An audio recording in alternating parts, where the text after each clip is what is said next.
नमस्कार दोस्तों, story river YouTube channel में आपका हार्दिक स्वागत है। दोस्तों, किसी अंधेरी रात में एक देहाती ठग और एक शहरी ठग रास्ते में टकरा गए। देहाती ठग के सर पर चूना पत्थर की बोरी थी और शहरी ठग के सर पर राख की। देहाती ठग ने पूछा, तुम्हारी बोरी में क्या है? शहरी ठग ने कहा, कपूर। और तुम्हारी बोरी में? देहाती ठग ने कहा, ओह इसमें कौड़ियाँ हैं, चाहिए तो बोलो। शहरी ठग ने जवाब दिया, ठीक है, ले लूँगा, अगर तुम बदले में यह कपूर लेने को तैयार हो जाओ। वह राजी हो गया। उन्होंने बोरियां बदल ली। देहाती ठग खुशी खुशी घर गया और पत्नी से बोला, देख आज मैंने कैसा हाथ मारा, बेकार चूना पत्थर के बदले कीमती कपूर की बोरी का सौदा कर लिया। उधर शहरी ठग ने अपनी पत्नी से कहा, दुनिया में कुछ लोग वाकई होशियार होते हैं, मैं भी उनमें से एक हूँ। एक मूर्ख को राख की बोरी देकर कौड़ियों की बोरी हथिया ली। बेचारा बोरी खोलेगा तो सदमे से मर जाएगा। आंखों में राख गिरेगी सो नफ़े में, मरने दो साले को, ऐसे उल्लू जी कर भी क्या निहाल करेंगे। दोनों घरों में बच्चे उत्सुकतावश बोरियों को घेर कर खड़े हो गए। एक में चूना पत्थर और दूसरी में राख देखकर बच्चे दंग रह गए। यह देखकर उनके माँ बाप ने अपने बाल नोच लिए। ठगों के मुंह उतर गए। दोनों घरों में पत्नियां उन पर बरस पड़ी। अक्ल के दुश्मन से होता जाता कुछ है नहीं, पर ढींग जरूर हाँकेंगे। लानत है तुम पर, ठग ठगे गए, यह क्या कम था। तिस पर इन बोलों से मानो जले पर नमक पड़ा। कुछ दिन बाद दोनों ठग हाट में फिर टकरा गए। आंखें चार होते ही वे ठठाकर हंस पड़े। वे दोस्त बन गए। उन्होंने आज के बाद मिलकर काम करने का निश्चय किया। दोस्ती पक्की करने के लिए उन्होंने एक दूसरे को अपने हाथ से भगवान का प्रसाद खिलाया। शहरी ठग ने मुस्कुराते हुए कहा, हमारे जैसे ठग हाथ मिला ले तो कोई माई का लाल उनके सामने टिक नहीं सकता। हाट बाजार, गांव शहर, घाट मंदिर, जहां भी हम जाएंगे हमारी तूती बोलेगी। दूसरे ठग ने कहा, हीरे मोती सोना चांदी तो कोई भी चुरा सकता है, हम तो ब्राह्मण के माथे का चंदन और औरत की आंख का काजल चुरा ले और पता न चलने दे। एक बुढ़िया को उन्होंने अपना पहला शिकार बनाने का निश्चय किया। बुढ़िया अमीर थी, पर बुढ़ापे से उसकी कमर दोरी हो गई थी। वह लाठी के सहारे थोड़ा बहुत चल फिर लेती थी। बुढ़िया से मिलने से पहले उन्होंने गांव वालों से उसके बारे में काफ़ी बातें मालूम कर ली। फिर वे बुढ़िया के घर गए और उसके चरण छूते हुए कहा, बुआ जी, ब्याह के बाद आप तो पीहर वालों को भूल ही गई, पर हम आपको नहीं भूले। मेरे बेटे का ब्याह है, आपको चलना ही होगा। आप घर में सबसे बड़ी है, चलिए और सारे काम की देखभाल कीजिए। जल्दी से तैयार हो जाइए और हमारे साथ चलिए। यह सच था कि बुढ़िया बरसों से पीहर नहीं गई थी। पीहर था भी तो बहुत दूर। यहाँ का काम किसके भरोसे छोड़ती। अपने बचपन और तरुणाई को याद करके उसकी आंखें भर आई। इतने अरसे बाद भतीजों को देखकर उसके दिल की कली कली खिल गई। बेचारे कितनी दूर से आए हैं, थक गए होंगे। उसने उन्हें सोने की कटोरी में तेल दिया और अपने बेटे से कहा कि उन्हें तालाब पर ले जाए। ठगों ने तेल से अपने शरीर की मालिश की, तालाब पर नहाए और कटोरी को सरकंडों में छुपा दिया। एक ठग ने जोर से गुहार लगाई कि कौवा कटोरी को झपट कर ले गया। घर पर बुढ़िया का परोसा खाते हुए उन्होंने कहा, कौवे बहुत धूर्त होते हैं, ऐसी ऐसी हरकतें करते हैं कि बस कटोरी किनारे पर रखकर हम तालाब में घुस गए। हम कौवे के पीछे भागे, पर वह तेजी से उड़ता हुआ आंखों से ओझल हो गया। हम सर पीट कर रह गए। बुढ़िया के बेटे ने उनकी करतूत देखी थी, पर वह कुछ नहीं बोला। ठगों ने समझा वह बिल्कुल गोबर गणेश है। कटोरी के खो जाने का बुढ़िया को बहुत दुख हुआ। उसे पछतावा हुआ कि उसने उन्हें चांदी, तांबे या पीतल की कटोरी क्यों नहीं दी। सोने के घाटे को उसने बुरा शगुन समझा। उसने निश्चय किया कि वह विवाह में नहीं जाएगी। अपने बदले उसने बेटे को ही हो आने को कहा। ठगों के साथ वह घोड़े पर रवाना हुआ। रास्ते में ठगों ने उससे कहा, भाई हमें बहुत भूख लगी है, तुमने बहुत से गहने पहन रखे हैं, अगर तुम कोई छोटा सा गहना ही गिरवी रख दो तो हम बहुत बढ़िया खाना खा सकते हैं। बुढ़िया के बेटे ने कहा कीमती चीज़ गिरवी क्यों रखे? आदमी लाचारी में ऐसा करता है। यहाँ पर मेरी अच्छी साख है, आप जैसा कहेंगे वैसा खाना खिलाऊंगा। बस जो मैं कहूँ करते जाए। जब मैं किसी से बात करूँ तो आप वही कहे जो मैं कहता हूँ। जब कोई आपसे पूछे एक या दोनों तो आप हमेशा कहें दोनों। ठीक है? ठग राजी हो गए। एक से दो हमेशा ही भले, चाहे वह कुछ भी हो। बुढ़िया का बेटा किसी गांव में एक साहूकार के पास गया और उससे अकेले में कहा, मैं आपके लिए 2 मजूर लाया हूँ। वे आपके जीवन भर के दास होंगे। वे तगड़े हैं और खेती बाड़ी का सारा काम जानते हैं। मुझे अच्छी सी रकम दे दीजिए, फिर वे आपके। उन्हें देखकर सेठ संतुष्ट हो गया और उनसे पूछा, एक या दोनों? ठगों ने कहा दोनों। सेठ ने कहा, मुझे मंजूर है। बुढ़िया का बेटा रुपए लेकर चलता बना। ठगों ने सोचा वह खाने का बंदोबस्त करने गया है। वे सोच भी नहीं सकते थे कि बुढ़िया का बेटा उन्हें बेच गया और वे सेठ के दास हो गए हैं। उन्हें बगीचे में काम करने के लिए ले जाया गया। उन्होंने बहुत हाथ पैर पटके, पर सेठ ने उनकी एक न सुनी और कोड़े से धमकाया।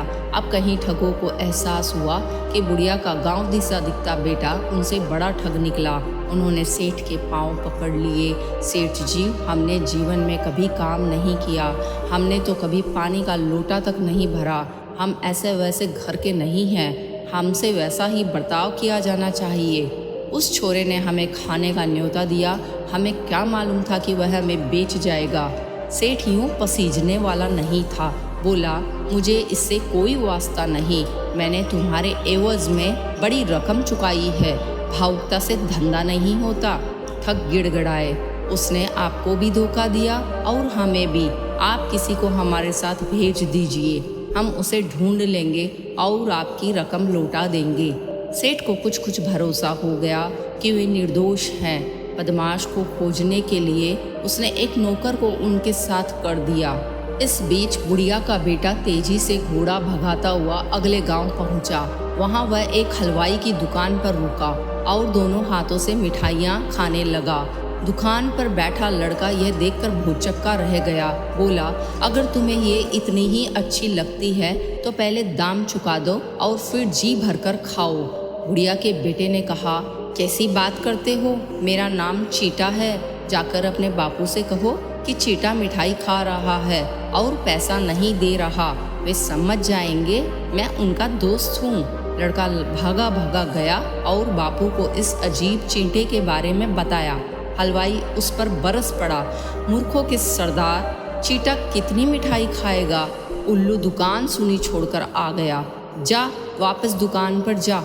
इस बीच ठग ने मिठाइयों से थैला भरा और घोड़े पर बैठकर चंपत हो गया। रास्ते में उसने एक बुढ़िया और उसकी सुंदर बेटी को देखा। ठग लड़की की सुंदरता पर मर मिटा। वह लड़की के करीब गया, उसे उठाकर घोड़े पर बिठाया और घोड़े को एड़ लगाई। यह सब इतना अचानक हुआ कि बुढ़िया को यह समझने में थोड़ी देर लगी कि क्या हुआ। बुढ़िया चिल्लाने को ही थी कि ठग घोड़े पर से जोर से बोला, अपनी बेटी की फिक्र मत करो, मेरा नाम जवाई है। बुढ़िया छाती माथा कूटते हुए विलाप करने लगी। देखते देखते वहाँ लोगों की भीड़ लग गई। बुढ़िया ने उन्हें बार बार बताया, हाय मेरी बेटी को जमाई उठाकर ले गया, अब मैं क्या करूं? लोग हंसे, क्या तुम्हारी बेटी को जमाई जबरदस्ती ले गया? इसमें रोने धोने की क्या बात है? वह अब बड़ी हो गई है, उसे क्या जीवन भर घर में बिठा कर रखोगी? तुम्हारा जमाई आखिर कब तक धीरज रखता? उसने ठीक ही किया। लड़की को लेकर ठग जंगल में गया और सुस्ताने के लिए रुका। लड़की को भी वह अच्छा लगा। इस घटना ने उसे रोमांचित कर दिया। वे घोड़े से उतरे ही थे कि उनकी नज़र सफ़ेद चींटियां खाते हुए भालू पर पड़ी। अनचाहे मेहमानों को देखकर भालू उनकी तरफ झपटा और ठग पर टूट पड़ा। दोनों गुत्थम गुत्था हो गए। ठग ने फुर्ती और होशियारी से भालू को गर्दन से दबोचा और उसकी थूथनी को जमीन पर रगड़ने लगा, पर हथियार के बिना यह उसे मार नहीं सकता था और न ही वह उसे छोड़ सकता था। उसकी जेब से रुपए गिरकर चारों ओर बिखरने लगे। वह भालू से काफी देर तक जूझता रहा और बुरी तरह थक गया। उसे लगा कि वह अब और भालू को पकड़े नहीं रह सकेगा कि तभी एक सौदागर उधर आया। जंगल में जमीन पर रुपए बिखरे देखकर वह फटाफट उन्हें बीनने लगा। बीनते बीनते वह उस स्थान पर आया जहां एक आदमी भालू की थूथनी को जमीन पर रगड़ रहा था। उसे कुतूहल हुआ, पूछा, ये तुम क्या कर रहे हो? जमीन पर इतना रुपया कैसे बिखरा पड़ा है? युवक ने कहा, यह मामूली भालू नहीं है। जब मैं मिट्टी में इसकी नाक रगड़ता हूँ तो ये पीछे से रुपए हगता है। इसे कुश्ती बहुत पसंद है। मैंने इसे पालतू बना लिया है और बेचारा मेमने की तरह सीधा भी है। सौदागर ने कहा, इसे मुझे बेच दो। ठग बोला, अच्छी कीमत दोगे तो बेच दूंगा। मैं इसके लाख रुपए से कम नहीं लूँगा।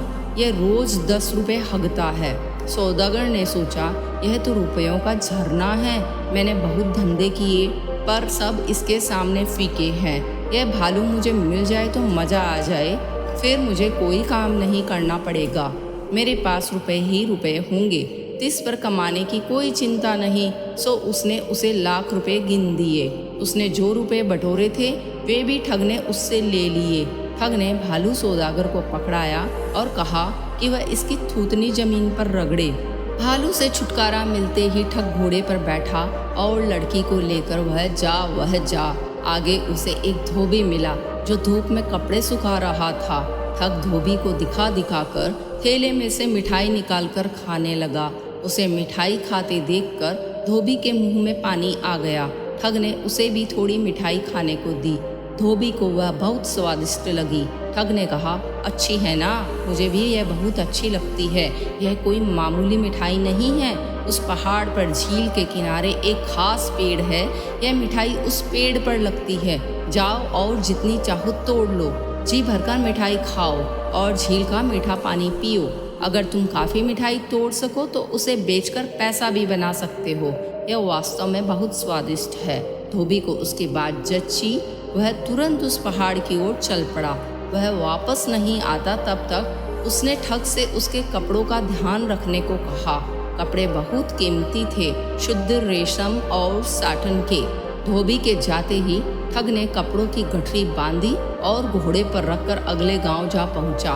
वहां उसने उन रंग रंगीले कपड़ों को एक पेड़ की डालियों पर बांधा और जोर जोर से प्रार्थना करने लगा। ओ जादुई पेड़, ओ भगवान के करघे, मेरे लिए रेशम और साटन खिलाओ। उधर से गुजरते एक व्यापारी ने उसके बोल सुने। उसे अचंभा हुआ। पेड़ पर रेशम और साटन कैसे लग सकते हैं, जैसे वह कोई फूल हो। यह कमाल का पेड़ है, सचमुच कमाल का।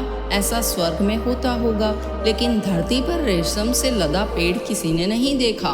वह ठग के पास आया और पूछा, तुम क्या कर रहे हो? ठग ने कहा, यह अनोखा पेड़ है। इस पर फूलों की बजाय रेशम और साटन लगते हैं। इसकी डाल पर बैठकर इतना भर कहना होता है, खिलाओ ओ जादुई पेड़, मेरे लिए रेशम और साटन खिलाओ। और यह रेशम और साटन के सिले सिलाए वस्त्रों से लद जाता है और कपड़े इतने बढ़िया कि राजाओं और रानियों के पास भी क्या होंगे। देखो मेरी घरवाली को देखो, वह कोई कपड़ा दोबारा नहीं पहनती। वह नित नए कपड़े पहनती है और कल पहने कपड़े बासी फूल की तरफ फेंक देती है। कितनी भाग्यशाली है वह। व्यापारी के कपड़ों का धंधा था। वह सोचने लगा, वाह, इससे तो मुझे मीलों से कपड़ा खरीदने और दर्जियों से सिलवाने के सारे झंझट से मुक्ति मिल जाएगी। पेड़ की बहुत कम देखभाल करनी पड़ती है। इससे मैं ढेरों रुपया कमा सकूंगा। इस पर मजदूरों का भी कोई लफड़ा नहीं। ये कपड़े कितने बढ़िया सिले हुए हैं। उसने ठग से सौदा पटाया और काफ़ी धन देकर जादुई पेड़ का मालिक बन गया। ठग लड़की को लेकर वहाँ से चल पड़ा। लड़की उसके साथ इतनी खुश थी जितनी खुश वह जीवन में कभी नहीं हुई थी।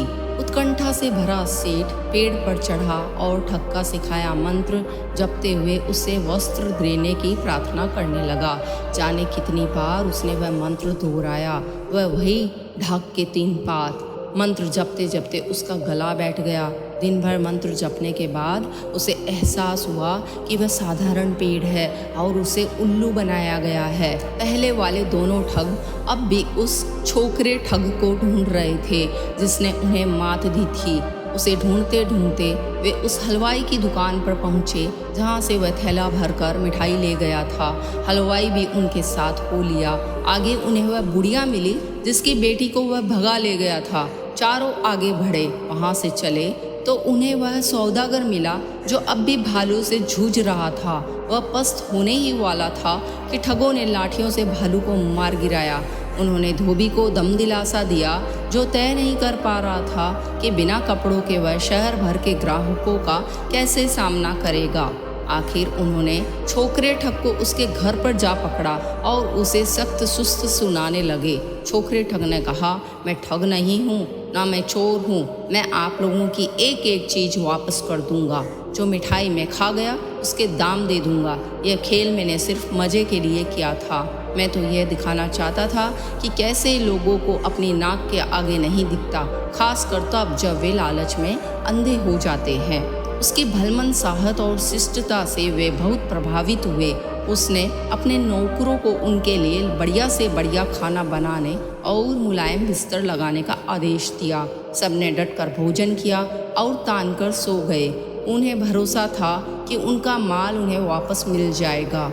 इस बीच छोकरा ठग गांव के चौकीदार के पास गया और उसे घूस देकर अपने साथ मिला लिया। चौकीदार ने गली गली में डोंडी पीट कर घोषणा की कि जिस किसी के घर में अनजान अतिथि ठहरा हुआ हो उसे गृह स्वामी कल सुबह दरबार में हाजिर करे। हो सकता है वह भेदिया हो। जो इस आज्ञा का उल्लंघन करेगा उस राजद्रोही को तुरंत फांसी पर चढ़ा दिया जाएगा। मुनादी सुनकर दोनों ठग, हलवाई, बुढ़िया, सौदागर, व्यापारी और धोबी सिहर गए और जान बचाकर भाग खड़े हुए। दूर तक भागने के बाद वे जरा दम लेने को रुके। एक ठग ने दूसरे ठग से कहा, मैं देहाती ठग हूँ, तुम शहरी ठग हो, पर ये छोकरा ठगों का सरदार है। हम उसके पासंग भी नहीं हैं। हम लोगों की आंखों में धूल झोंकते हैं, पर यह हमारा भी बाप निकला। माल भी हमारा गया और हम ही भाग आए। ठगों को सरदार सुंदर लड़की के साथ सुख से रहता है। मैं एक दिन उससे मिली तो उसने कहा, कोरी ठगी में क्या रखा है, मज़ा तो तब है जब ठगी बुद्धिमानी के साथ की जाए। बस यही मेरी यह कहानी खत्म होती है।